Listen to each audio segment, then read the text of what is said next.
바울은 더 여러 날 머물다가 형제들과 작별하고 배 타고 수리아로 떠나갈새 브리스길라와 아굴라도 함께 하더라.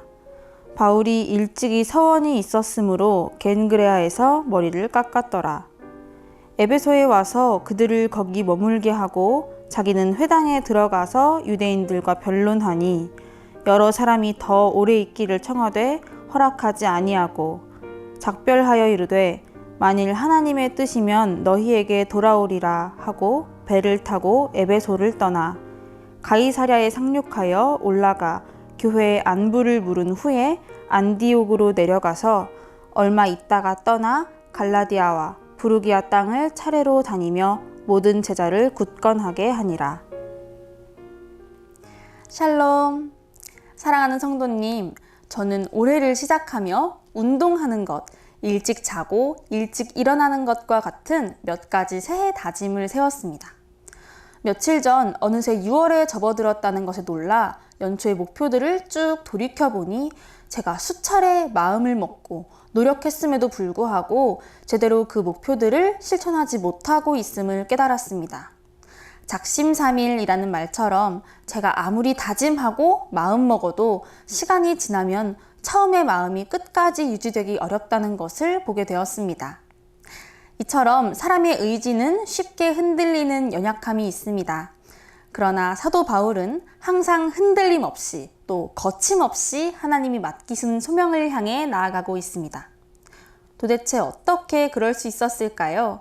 오늘 본문 말씀을 통해 도대체 무엇이 사도 바울을 계속해서 움직이게 했는지 알아보며 우리 개인의 삶에 적용할 수 있기를 소망합니다.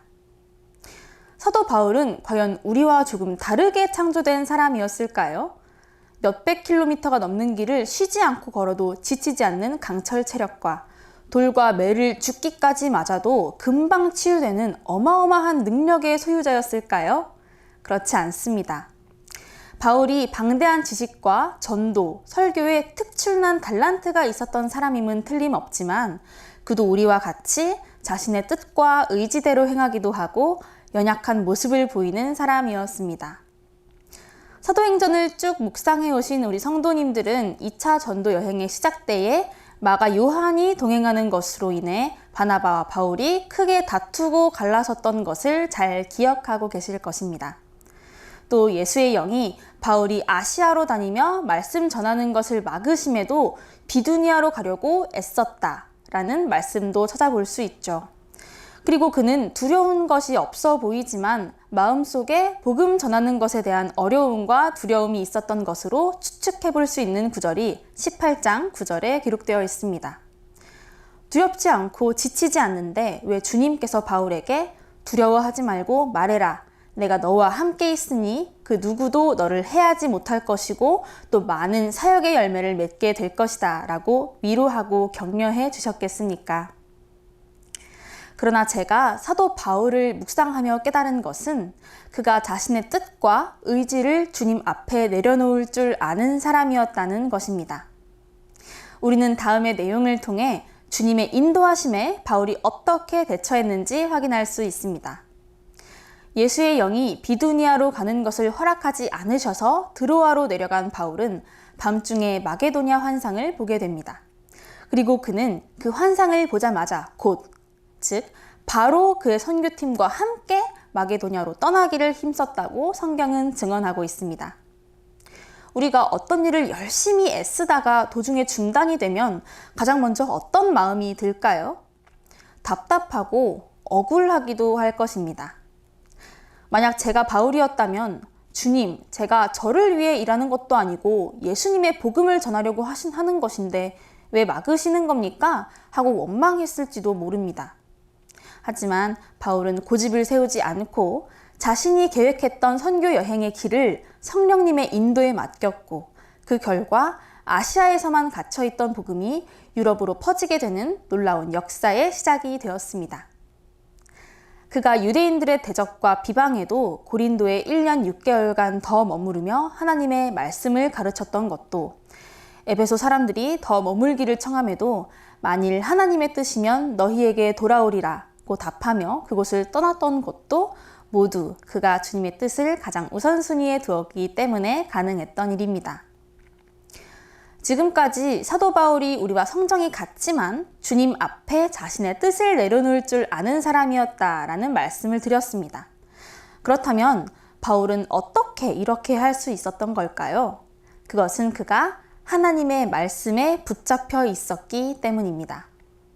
붙잡히다의 정의는 무엇이 빠지지 않도록 단단히 잡히다, 달아나거나 떠나지 못하게 잡히다로 어디에 가지도 못하고 벗어나지도 못하는 상태를 설명하고 있는 단어입니다.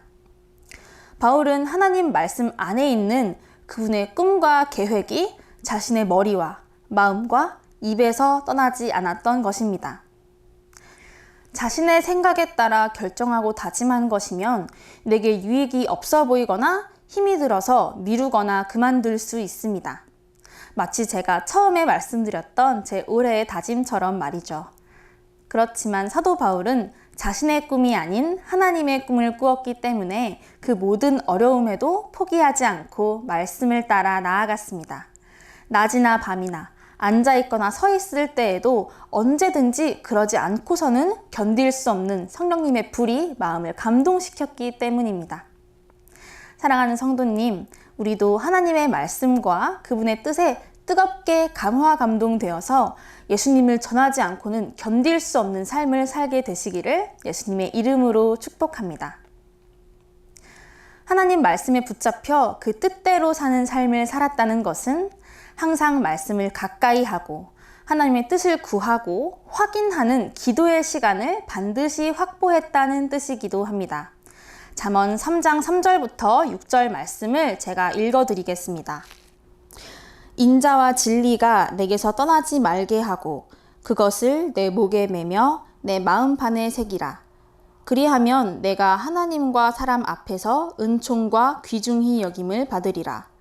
너는 마음을 다하여 여호와를 신뢰하고 내 명철을 의지하지 말라. 너는 범사에 그를 인정하라. 그리하면 내 길을 지도하시리라. 아멘. 말씀을 맺겠습니다. 우리는 오늘 성령님의 인도하심을 따라 바쁘게 움직이고 하나님의 뜻에 따라 결정하며 나아가는 바울에 대해 묵상했습니다. 이 말씀을 통해 하나님의 전적인 인도하심을 믿고 맡기는 믿음을 발휘하는 우리 모두가 되면 좋겠다는 마음이 들었습니다.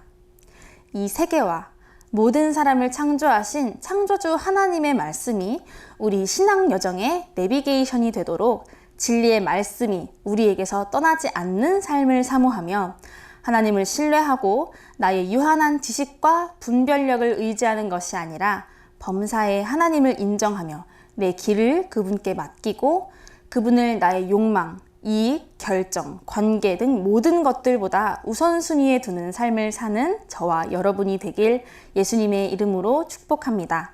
기도하겠습니다.